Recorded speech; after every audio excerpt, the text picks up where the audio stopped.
My twin sister stole my identity while I was in a coma. She moved into my house, accessed my bank accounts, and even started sleeping with my fiancé. No one realized she wasn't me until I woke up 3 months later and came home to find her wearing my wedding dress. I stood in the doorway of my own bedroom, still weak from physical therapy, leaning on a cane I hated. 5 women, my bridesmaids, froze mid-laughter when they saw me. Their champagne glasses suspended in air like time itself had stopped. My sister Lily, my identical twin, stared back at me from inside my custom-made wedding gown, her mouth forming a perfect O of shock. "Oh my God," whispered my best friend Zoe. "There are 2 Emmas." The room tilted sideways. My sister had stolen everything: my home, my money, my relationships, while I fought for my life in a hospital bed. And tomorrow she planned to marry Ryan, the man who had proposed to me 6 months ago on the Santa Monica Pier. "Emma?" My mother appeared behind me, her face draining of color. "But you are." She looked back and forth between us, her mind visibly struggling to process what her eyes were seeing. "I am the real Emma," I said, my voice still raspy from the breathing tube they'd removed just weeks ago. "That's Lily, my sister, my twin." The bridesmaids began whispering frantically. Zoe stepped forward, her face twisted with confusion. "But here is no twin. Emma's an only child." That's when I realized the depth of my sister's deception. She hadn't just taken my place, she'd erased herself completely. Lily carefully gathered the skirt of my wedding dress and stood. Her face, my face, transformed from shock to something cold and calculating. "Security," she called out. "To here is an intruder. Summon, call the police." I lunged forward on unsteady legs. "That's my dress. Those are my friends. This is my house." 2 muscular men in black suits appeared, grabbing my arms. I struggled against them, but 3 months in a coma had left me weak. As they dragged me toward the door, my sister wearing my face, my ring, my life, smiled. "Poor thing," she said in a perfect imitation of my voice. "She's clearly mentally ill. Take her away before she ruins my wedding day." 6 months earlier, my life was everything I'd worked for. I'd just made junior partner at my architecture firm after designing an award-winning sustainable apartment complex in downtown Los Angeles. Ryan had proposed with my grandmother's restored vintage diamond. We'd bought our dream house in Silver Lake, a mid-century modern, with floor-to-ceiling windows and a view of the reservoir. I was the poster child for having it all. At 32, Lily, meanwhile, had bounced between jobs and relationships for years. We hadn't spoken in nearly 18 months, not since I confronted her about borrowing $5,000 from my account without asking. It wasn't the first time. Patching up, Lily always took my things: clothes, boyfriends, opportunities. Being identical gave her a unique advantage. She could literally become me whenever it suited her. Our parents had divorced when we were 8, Mom taking me to California while Dad raised Lily in Chicago. The separation was their solution to our behavioral problems, their term for Lily's increasingly troubling habit of pretending to be me, and my resulting anxiety. We grew up with annual summer visits and awkward holiday rotations, slowly becoming strangers who shared identical DNA. The last time I saw her was at our grandfather's funeral. She had shown up with dyed black hair and a nose piercing, her latest attempt to differentiate herself from me.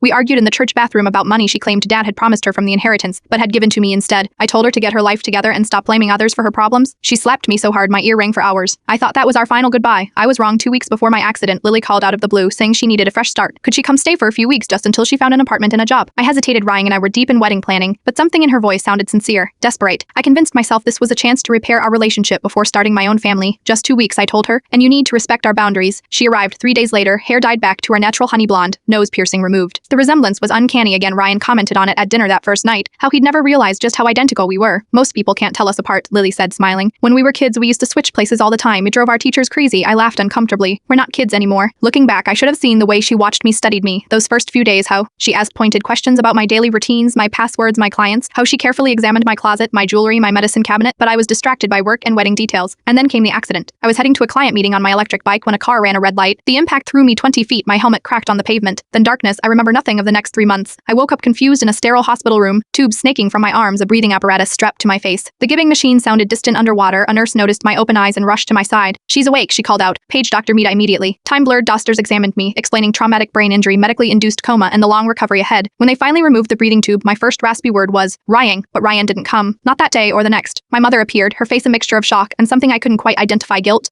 Here's Ryan," I asked her. "He's busy with work," she said, not meeting my eyes. "He'll visit soon." Physical therapists helped me stand, then shuffle a few painful steps. Occupational therapists guided my hands through simple tasks, holding a spoon, brushing my teeth as my muscles relearned their purpose. Still, no Ryan. When I asked for my phone, Mom made excuses. When I requested my laptop, she said it would strain my eyes. When I demanded to know why my fiancé hadn't visited once in the 2 weeks since I'd woken up, she finally broke down. "Emma, sweetheart, he thinks he's seen you every day. He doesn't know you are here." I stared at her, uncomprehending. "Your sister." She started, then stopped, wiping tears. "Pretending to be you at first. We thought she was just helping handling your affairs while you were unconscious, but then she just didn't stop." "What do you mean, didn't stop?" My voice didn't sound like my own. "She's living in your house, entregini your cards. Action thinks she's you." Mom squeezed my hand. "I only realized it myself 3 days ago, when I saw a scar on her wrist, the one you got from the curling iron in high school." "Lily doesn't have that scar." My head spun. "Does Ryan know my friends, my job?" Mom shook her head. "No one knows except me. Lily's been perfect. I'd handled everything, your medical leave from work, the insurance, even postponing the wedding because of your recovery at home. But I am here. I've been here the whole time." I tried to sit up, setting off a cascade of alarms from the machines monitoring me. "Calm down, Emma. We'll fix this. The doctors say you need another week here before discharge. We'll go to the police then." But something in her eyes told me she wasn't entirely convinced. After all, who would believe this soap opera Momty, my identical twin, has stolen my identity while I was conveniently unconscious?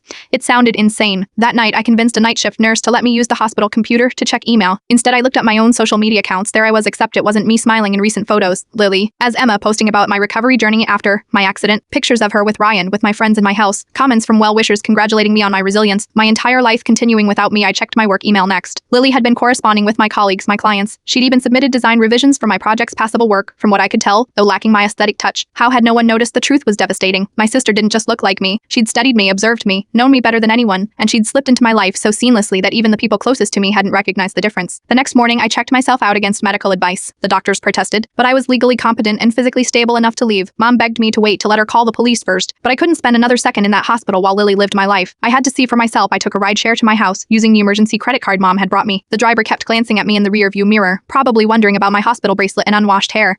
I hadn't even bothered to shower before leaving, driven by a desperate need to confront Lily, but standing on my own doorstep I froze. What exactly was my plan? Walk in and announce I am the real Emma? Who would believe me? I had no ID, no phone, not even house keys, just hospital paperwork and the clothes Mom had brought me. I circled around to the back of the house instead, relieved to find the spare key still hidden in the fake rock beside the garden hose. And flight, everything looked simultaneously familiar and wrong-like. A photo slightly out of focus. My favorite blue throw blanket was on the wrong chair. The kitchen counters were cluttered with unfamiliar snacks. A wine bottle I would never buy stood half empty on the coffee table. I moved through my home like a ghost, touching surfaces, reacquainting myself with my own possessions. In the guest bathroom, I finally confronted my reflection. A gaunt stranger stared back, cheekbones sharp beneath sallow skin, hair limp and dull. No wonder no one would mistake me for Lily. Now I barely recognized myself. The sound of the front door opening sent me scrambling for hiding places. I slipped into the hall closet just as voices filled the entryway. Just not sure about the centerpieces, Lily was saying in my voice. The roses seem so conventional. Whatever you want, babe. Ryan's voice made my heart contract painfully. It's your day. Our day, Lily corrected.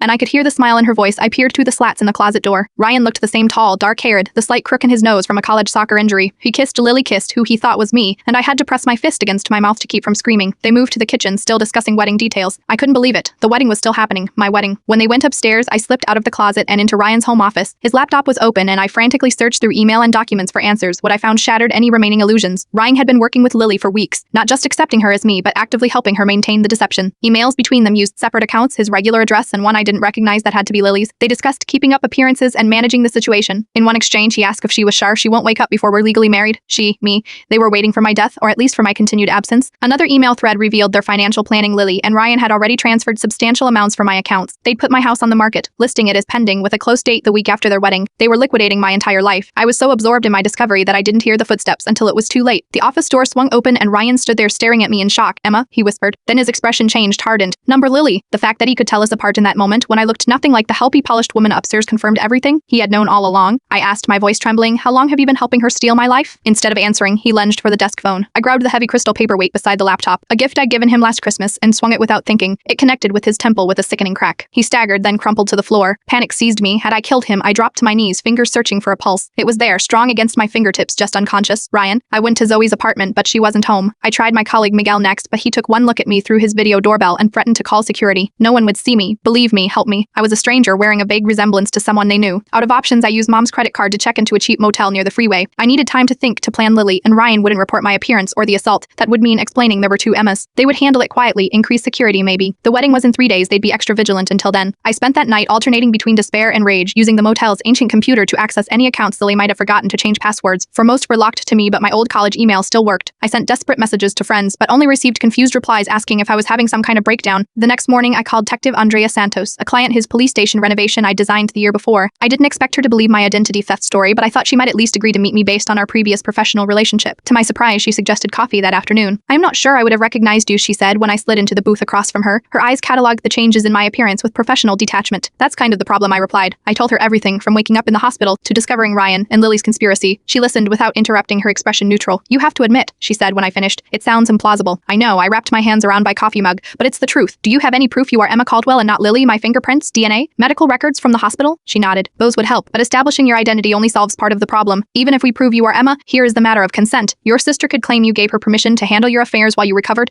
and unless we find explicit evidence of fraud or theft, they're selling my house. I interjected. They've taken money from my accounts. Are both your names on the house? Any joint accounts? I deflated. Ryan and I bought the house together. And yes, we have joint accounts for household expenses. The perfect trusting couple planning our perfect life together, Detective Santos sighed. Look, I believe you, but we need more to build a case. Priced, emails, recorded conversations, anything showing they knew you were in the hospital while they claimed you were recovering at home. I reached across the table, desperate. The wedding is tomorrow. Once they're married, he'll have legal claim to everything. She hesitated, then pulled out her card. I'll make some calls, see if we can delay the ceremony based on your hospital records. In the meantime, gather whatever evidence you can. It wasn't much, but it was a start. That evening, I returned to my house, watching from across the street as caterers and decorators transformed my backyard into a wedding venue. White chairs in neat rows rose, an arch wrapped in ivy and white roses, twinkling lights strung between trees, my wedding planned down to the smallest detail except for the bride. As darkness fell, I circled to the back of the property. The kitchen was busy with catering staff, but the upstairs light showed only one silhouette moving behind the curtains. Lily was alone. I used my spare key again, slipping inside and up the back stairs, while everyone was distracted with wedding preparations. I knew which boards creaked, which corners to avoid. It was my house after all. The door to my bedroom was ajar. I could hear Lily humming inside, a habit we shared when nervous or focused. I pushed the door open to find her standing before the full-length mirror in my wedding dress, making small adjustments to the bodice. She saw my reflection and whirled around, eyes wide with shock. "You are supposed to be at the hospital," she said, "and you are supposed to be my sister," I replied, "not my replacement." She recovered quickly, her expression shifting from surprise to calculation. "You look terrible, Em. You should be resting." "Don't call me that. Don't pretend this is concern." "But I am concerned." She stepped closer, her movements graceful in the delicate white gown. "Mom's been so worried." "Mom knows the truth. She's the one who realized you weren't me." Lily's smile faltered only slightly. "Poor Mom. She's been so stressed about your condition. Sometimes she gets confused too." I pulled out my phone, the burner I'd purchased that afternoon, and pressed record. "Why take my life instead of building your own?" Her face hardened. "Because you've always had everything handed to you, the talent, the success, the perfect fiancée. Do you know what it's like living in your shadow, being introduced as Emma's sister my whole life? So you decided to become me? That's insane, is it?" It was surprisingly easy. She shrugged, the wedding dress catching the light. "I spent 2 weeks studying you before the accident. Your mannerisms, your preferences, how you take your coffee, the little scar on your wrist." She raised her arm, showing a fresh, thin scar precisely where mine had been for 15 years. Details matter. Ice formed in my stomach. "The accident, was it really an accident?" Lily laughed, a sound so similar to my own it was disorienting. "What do you think? I think you and Ryan planned it all. The visit, the accident, everything." She clapped slowly. "Give the architect a prize." She finally seized the blueprint. "Ryan was part of this from the beginning?" The betrayal cut deeper than I'd imagined. "Oh, Emma, Ryan's been mine for months. Ever since I reached out to him about your birthday surprise last year." She twisted my engagement ring, my grandmother's ring, around her finger. "We got to talking.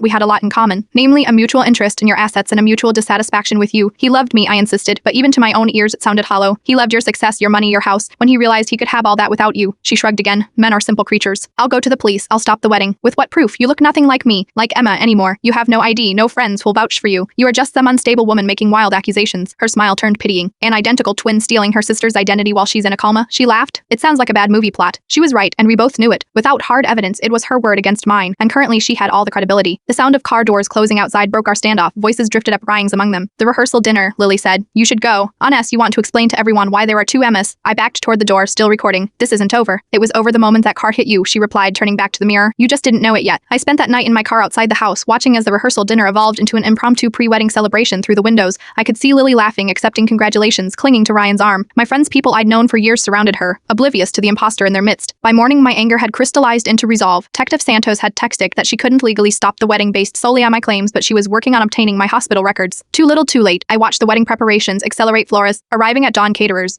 setting up in the kitchen, the officiant walking through with a clipboard. Lily had everything planned perfectly, my perfect day. My mother arrived around noon, her face drawn and worried. She spoke with Lily briefly before being ushered upstairs, presumably to help the bride prepare. I called her cell phone from my hiding spot across the street. "Mom," I whispered when she answered. "It's me, the real me. I am trying to stall, but the ceremony starts in 2 hours. I am outside the house. I need your help. Can you get away?" 5 minutes later, she slipped out the side door and hurried to my car. Her eyes filled with tears when she saw me. "Oh, sweetheart, Mom, I need to get into the house. I need to stop this wedding and expose what Lily and Ryan have done." She squeezed my hand. "I've been trying to get people to listen, but everyone thinks I am confused or emotional. Lily's got them all convinced that I am having trouble coping with your recovery." "What about the hospital records, the doctors who treated me?" "She told everyone you were transferred to a private rehabilitation facility after waking up from the coma. No visitors allowed during intensive therapy." Mom shook her head. "The few times I've tried to tell the truth, she's pulled me aside and reminded me how fragile my mental health has been since your accident." I leaned my head against the steering wheel. "She's going to get away with it." Mom straightened suddenly. "No, she's not. I have an idea." 20 minutes later, I was hiding in the upstairs guest bathroom, while Mom created a diversion in the kitchen, something about the wedding cake delivery being wrong. The bridesmaids were gathered in my bedroom, helping Lily dress, their excited voices carrying down the hall. I waited for Mom's text. Now, the fire alarm blared throughout the house. Contude instructions followed, with the wedding planner's voice rising above the chaos, directing everyone to the designated safety areas outside. I heard doors opening, feet running, confused questions. I slipped out of the bathroom and into my bedroom, now empty except for Lily, who was gathering her phone and a few essentials, the wedding dress hampering her movements. She froze when she saw me. "You just don't give up, do you?" she hissed. "It's my life," I replied simply. "I want it back." She laughed harsh and bitter. "Your life, Oins. Your life, that matters. What about mine? What about what I want? You could have built something for yourself. Instead, you chose to steal. We are identical twins, Emma. We share the same DNA, the same face. The only difference between us is opportunity." She moved toward the door. "Now get out of my way. I have a wedding to attend." Number, I blocked her path. "You have a truth to face." Her eyes narrowed. "What's that supposed to mean?" The bedroom door burst open. Ryan charged in, followed closely by the wedding planner. "Babe, we need to." He stopped short, seeing us both. The color drained from his face. "Ryan," Lily said smoothly, "this is what I told you about my mentally ill cousin who thinks she's me. Mom brought her without telling anyone, but Ryan wasn't buying it anymore. His eyes darted between us. Calculating, assessing, Lily, he said carefully. We need to get downstairs. The guests are waiting. He knew exactly which one of us was which despite my weakened appearance. Another confirmation of their conspiracy. That's not what you called me last night, Lily replied, her voice suddenly hard. Or for the past 3 months? The wedding planner's eyes widened. She backed toward the door, sensing she'd walked into something far beyond her professional expertise. I pulled out my phone, the recording from the previous night ready. Should I play this for everyone, Lily? The part where you admit to causing my accident, to stealing my identity while I was in a coma. Ryan lunged for the phone, but I was ready. I pressed play, Lily's voice filling the room. It was over the moment that car hit you. You just didn't know it yet. The wedding planner gasped, her clipboard clutched to her chest like a shield. Melissa, I said to her, would you please ask my mother to bring everyone upstairs? I think the guests deserve to know what kind of wedding they're attending. Don't you dare, Lily snarled.